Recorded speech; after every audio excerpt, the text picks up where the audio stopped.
kon jaaraama baykat bu fi xiif yàggalal ba mu am fierté am tey bés bu neex tey ci ñun ci askan wi nekk région Kaolack département Nioro fii ci commune bu Dingiraay di wax ne tey def nañ suñ assemblée générale démb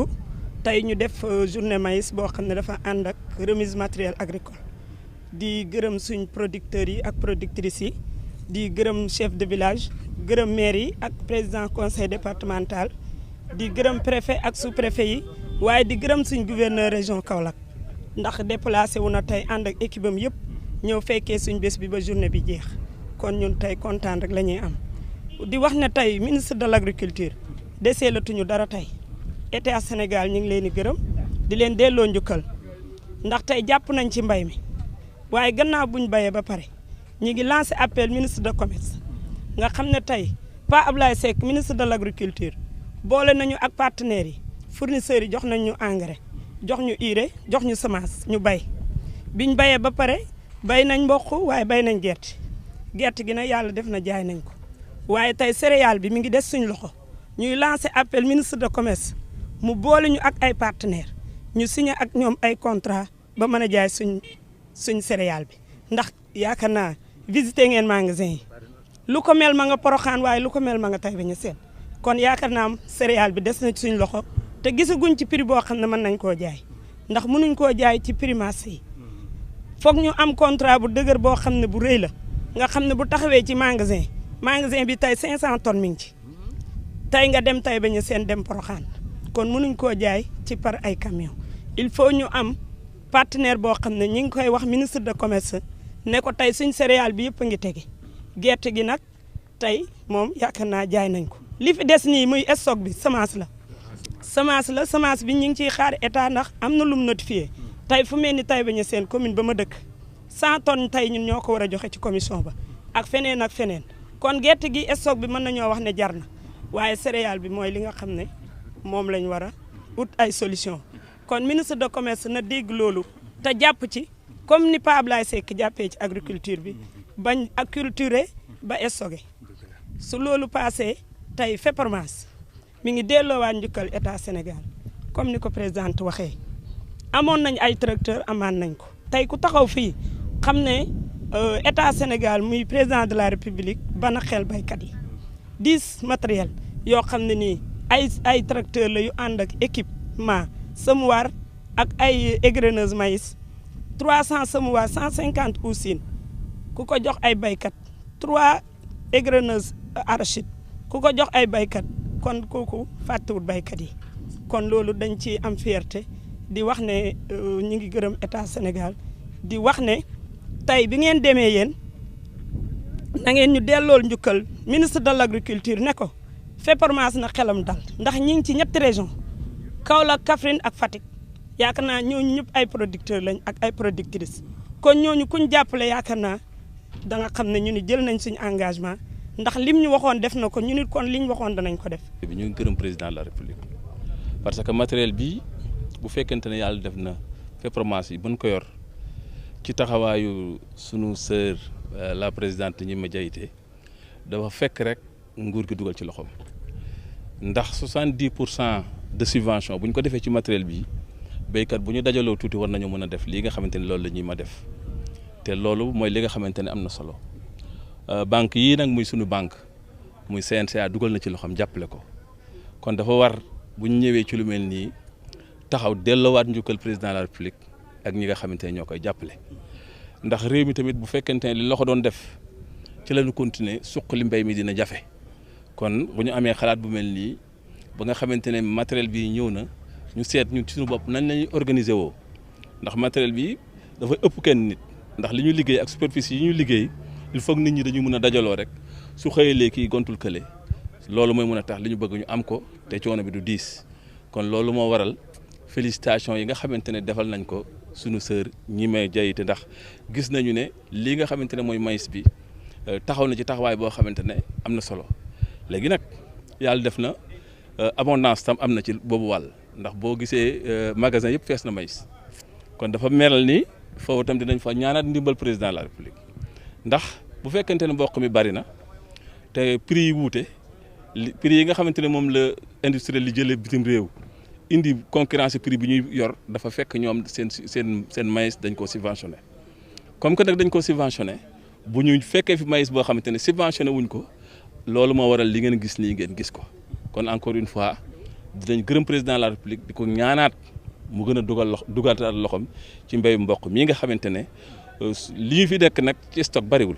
ndax boo ko dee xool wala mot 2000 tonnes 2000 tonnes nag defe naa ne industriel yi ñuy àndal war nañ ñoo mën a accompagner même bu ñu ci def sacrifice jënd ko en attendant que ñuy dekk ay kuréel ak ay xalaat yoo xamante ne ñoom produit bi ñuy indi fii nga xam ne dañ koy subventionné ñun tam produit bi ñuy produire ñu mën koo subventionné waaye daal li am solo mooy lii daal wane na taxawaay boo xamante ne nguur gi yor na ko président de la république def na ko waaye ñun gis nañ ci suñu bopp ndax ku gis lii gis nga ne kii bëgg na ci wàllu àll bi ci wàllu mbéy ci wàllu càmm ak àllkat yi ñun ñëpp ñu développé. bu fekkente ne dafa dugg ci loxo yu mel ni kuréel yu mel nii loolu moom du mën a am ndax kuréel yi dafa organisé wu xam nañ fan lu ci nekk fan la jëm ak ci ñan la jëm waaye bu fekkente ne nag dañ ko def d'une façon individuelle loolu mooy waral loolu waaye nag dinañ ñaaxaat suñu bopp góorgóorlu ba matériel bi des ci réew mi kenn bañ koo génne parce que liñ ko subventionné moo tax boo génnee rek mu jaar waaw ndax subvention bi boo ko xoolee téeméer bu nekk juróom-ñaar fukk yi nguur gi dugal na ci loxoom xam nga loolu dafa am solo léegi nag loolu bu génnee wax dëgg yàlla pour jënd ko amul benn jafe-jafe loolu mooy waral loolu président wax mu wax ko waaye kuréel yëpp dinañ ko ci jàppale. ñaax na ñëpp ba tax ñun ñëpp kenn ku ne góorgóorlu ba matériel bi nga yor nga mun a fexe mu ñoŋ. tracteurs yi yaakaar naa ne njariñ la ci réew mi de. njariñ bu rëy mun koy fi mu nekk nii suñu wax du bëre jëf moo ñu dese ak sant ak gërëm suñu borom ak ki nga xamee ne tey jii moo waral lii muy le président Macky Sall ñun jooyatuñu mbirum matériel agricole jooyatuñu accompagnement tey xalaatam tey ku yaakaaroon ne tey jii lu muy wax lii yëpp ay naxe mbaay lañu ñun teg nañ suñu bët biir ki dëmb sa grand théâtre ñëwaat nañu tey jii fii lii nga xam ne moo ko jagleel tey jii FEPROMAS di ay béykatu mboq bu Sine Saloum muy fukki tracteur 300 semoir ak 300 usine loolu dañuy def lu dul di ko gërëm di ko sant di ko ne tey jii ñun de xanaa ñeneen ñu nekkul dëkkul Sénégal mais ñun ñu dëkk Sénégal gis nañ njëriñam ñun béykatu Sénégal gis nañu taxawaayam gis nañ gungeem gis nañu taxawaayu aussi ministre de l'agriculture parce que tey jii lii moo ñu ko yombalal moo waral tey jii lii ñun ñu jot si di sant aussi di gërëm présidente Gnima Diaité wax nañ ko de mun nañ ko ne sax góor la taxawoon na taxawaayam tey su Sénégal amoon fukkam autosuffisance bu ñuy wax dañu ko atteindre. ma gis ab tànt fii gouverneur yi ñëw ki préfet nit ñi toog lu xewoon. waaw li xewoon moom mooy li ñuy def at bu ne rek def assemblée générale daan ko def moo ànd ak journée du maïs tey ñu def ko mu ànd ak remise matériel agricole bu xam solo boo xam ne état du Sénégal moo ñu ko appuyé ci subvention bi jaarale ko ci ministère de l'agriculture vraiment mu nekk lu sedd suñu xol tax tey ñu dajale ñëpp gouverneur ne du ma ci des préfet ne du ma des ñoom ñëpp ñu ñëw parce que journée bu xam solo la ndax journée baykat la. jéego yu mag nag def ngeen ko ci bi ngeen am taxawalee seen kuréel beeg léegi. waaw buñ ko taxawee ak léegi 2012 la. yaakaar naa ne ànd nañoo ak ay réseau yu bëree ndax ñu ngi ci ñetti région Kaolack Fatick ak Kaffrine nekk ci 22 communes nag waaye nekk ci ay réseau muy 28 réseau ñu nekk ay 2558 membres jigéen ñi nekk ci 1087 ñu booloo ci région bi ci ñetti région yëpp ànd ndoor ak partenaires yi di dem CNCAS ñu ñuy jàppale ci mbay mi di dem état mu ñuy jàppale ci intrant engrais ak semence ak urée ñuy bay te mbay mi yàlla def ci jàmm nawet yi di baax ñuy am bu ñu bayee ñu dem delloo boobu ñu dem ba gis ne ay semoir lañ doon bayee nag ay huusin lañ doon bayee tey jot na nag ñu def ay demande pour mën a dem ci matériel boobu ñu tuddee ay tracteur mu nekk soxla bayukatu mboq ñu dem bi ñu dugalee demande bi aussi ministère bi de l'agriculture et de l'équipement rural ki nga xam ne dañ ko ciy gërëm bu baax a baax a baax a baax. docteur Pape Ablaye Seck. docteur Pape Ablaye Seck ndax tey lii bu xamee mooma mënoon nañ ko wax séddaleel mu séddaleel na ko neexee waaye dañ ko ne séddaleel mu séddale jox ko béykat yi nga xam ne ñoom ñu ngi ci àll bi di bay te itam gëm ne état du Sénégal objectif yi mu fixé ñun ñii di ay béykat ñoo leen mën a jàppale pour ñu atteindre ko kon moom loolu la comprendre ba jël matériel bu ñu toll valeur 156 millions jox ñu ko CNCS ma xam ne crédit agricole la moom itam jàpp ci jox ñu bor bi ñu dem fay su fournisseur yi. daaw seenoon naa la ci tool yi yaag président de la république am na loo ko doon wax ndax mën nga ma cee wax tuuti. waaw li ma ko doon wax rek mooy xam naa ne bëgg na tey jéego yi ñuy seq ñu def ko waaye mu gën a yaatu def ko jàppale suñu nawle jigéen yëpp ci Sénégal kon mun nañu ñun de bëgg naa lii ngeen di def naka ngeen di def ba yeneen jigéen ñi ñoom itam jàpp ci ñu ne ko ñun pare nañ fépp foo xam ne jigéen a nga fa ñu joxoon ñu baaroon ne bëgg nañ ñu wax leen ne ñun de bi ñu jaaree fii jaar fii lañ yegg si saa yu ñu ko soxlaa rek pare nañ pour dem jàppale leen ndax loolu objectif fu président de la république la lu mu bëgg la te ñun lu mu bëgg lu ne dinañ ca nekk ndax ñun li ñu bëgg mi ngi ci comme li ñu bëgg nag mi ngi ci moom itam li mu bëgg dañ ci nekk. léegi matériel bi ñëw na kañ ngeen koy toxal nag ci tool yi liggéey bi kañ lay door bu nawetee wala bu lan. waaw tey gis nga ñu def remise matériel agricole dañuy dem waajal suñuy chauffeur waajal suñuy technicien ñu defee ay formation bala nawet bi ñu jóglu si nga xam ne ànd ko nag ak waa DEMEYER ànd ko ak ministère agriculture toujours ndax tey su ma waxee ñaari ba ñett rek wax ko ndax li jiin njaag ñoom la Pape Ablaye Seck nekk na ku humble ku yomb ku oyof koo xam ne tey boo demee ne ko jox ma mu xam ne sa gëdd daf ma ne waa ni ma jarul demandé ti audience soo amee soxla woo ñu nañ xam nañ ne da ngay liggéey loolu ku bëgg li muy def moo ko mën te nam ko waxee noonu la ko defee keroog ba ñu yóbboo demande daf xoolut waxu ne dama koy wàññi ni mu toll daf ne ndax yéen lii banque bi pare na pour lebal leen ko mën a ko waaw noonu la ñu ko accordé banque bi moom tegu ci baat kon dañ koy gërëm di ko sant di ko jàppale nag ci mission bi ndax ñun nag suñu mission mooy ñu bay am kon suñu mission boobu ku ñu ci jàppale mission boo ñu tegal dañ la ci jàpp ndax kat dañ ne am na ko léebu keroog rek mooy ku la lebal ker nga fay ko guddi xam nga guddee gën a yaatu. kon nag mu ngi noonu. kon nag ngay njiital FREPOMAS du noonu waaw léegi président dafa am nag lu mu wax te yéen it defe naa ne dégg ngeen loolu maanaam matériel bi waruñu ko dégg ci yeneen i réew ndax subvention yi ñu ci def kon nag Sénégal la war a des yéen jigéen ñi lu ci seen taxawaay. waaw ñun suñu taxawaay mooy war nañ ko benn modèle mooy avant ñu koy jëli. dañoo dem suñu banque yi nga xam ne dëkk nañu ak ñoom daan fa leb di fay dem leb ko mu lebal ñu dem fay ñëw fas yéene liggéey ñeenti at bu nekk ñu dem verser ko ba mu pare tey rek du gulet de defaloon nañu ko 10 tracteurs ñu liggéey fay ko ba mu set ba ñu yore suñuy 10 tracteurs ñu dolli waat ñu yeneen 10 tracteurs kon président li mu wax man yaakaar naa xëy na dafa gis sax li ñuy def ndax modèle boobu lañ ko jox ne amoon nañ fukk góorgóorlu nañ ba amaat fukk bëgg nañu góorgóorlu waat nag ba amaat yeneen fukk parce que nee na moom junj lay def mais li koy wéyal ak li koy dëggal ñun la ñun dinañ ko wéyal dinañ ko dëggal ndax xam nañ ne suñ jàmm la ñu bëggal te ku la bëggal sa jàmm vraiment warul la caa jiitu te loolu la président bëgg te dinañ ko def. dañuy beral nuyoo bu kawe kii nga xam ni mooy Adja Nimma Diaité bi nga xam ni moom mooy présidente FEPROMAS et à travers elle ñuy nuyu képp ku nga xam ni membre nga ci FEPROMAS. am nañu mbégte lool nag ñëw fii ci Dingiraay wuy ci invitation Nimma Diaité bi pour réceptionner matériel agricole bu nga xam ni daf koy teg ci loxo producteurs yi. li tax ñu am mbégte mooy lii dafay doon firnde ci politique économique politique sociale bi nga xam ni président daf ko yëkkati pour doxale ko réew mi te ci wàllu politique booba mu jël mbay teg ko ca kaw. mbay li nga xam ni moom moo ko yor mooy ay jiw yu baax dëgg la mooy engrais bu baax dëgg la mooy baykat yu am farlu ak xarañ dëgg la waaye nag bokk na ci aussi matériel agricole bu mucc ayib moo tax mu jël matériel def ci subvention 70% teg ko ci loxo baykat yi ngir production yi ñuy am mu gën a jëm ca kaw mais rendement yi ñuy am également mu gën a am solo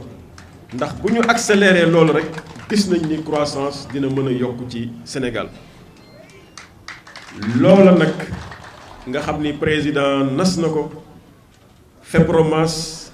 def ko mettre en œuvre ci anam yu mu gën a rafete mais ànd ci avec ak ses partenaires évidemment gis nañu CNCA léegi ndax aussi boo nee da ngay bay di ko professionnaliser di ko moderniser di ko mécaniser ala kulli xaal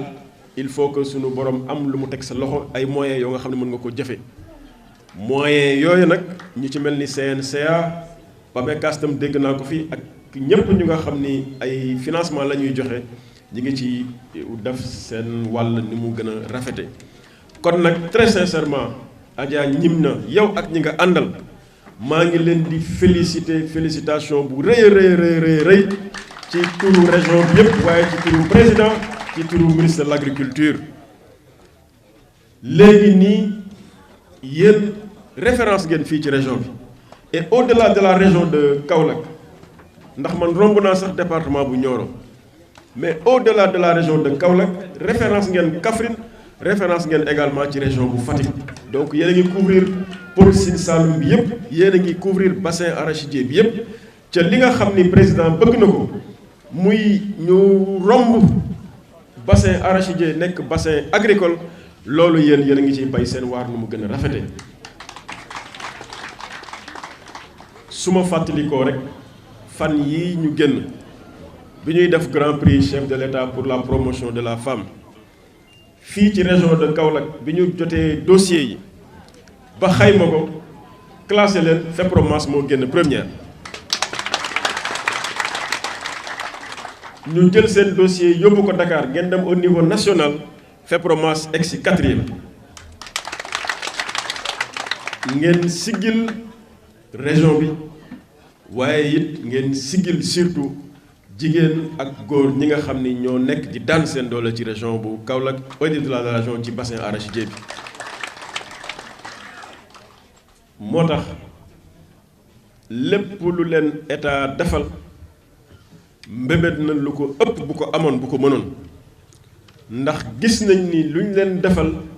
njëriñal askan bi la avancement gox bi la ndax du ngeen jël dara ni lii kat nañu séddale suñu poos ku ne dem déedéet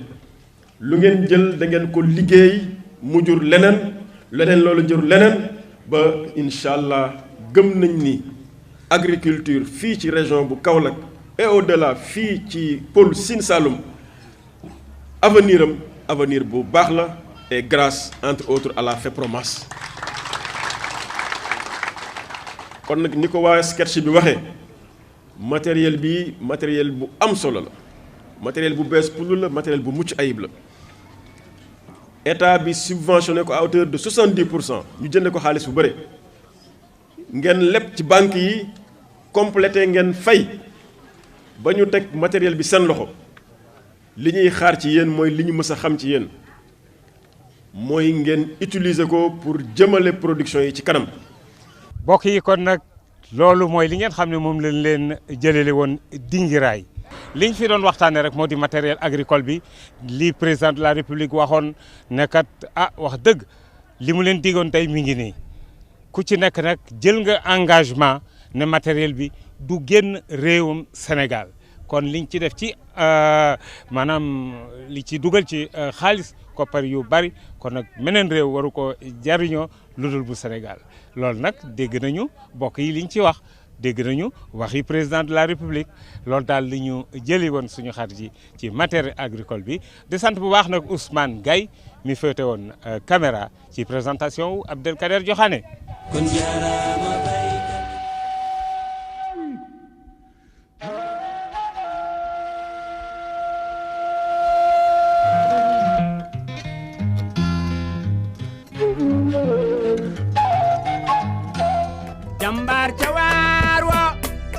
loo liggéey di yaa ko moom di dem bu leen ñaqareerul borom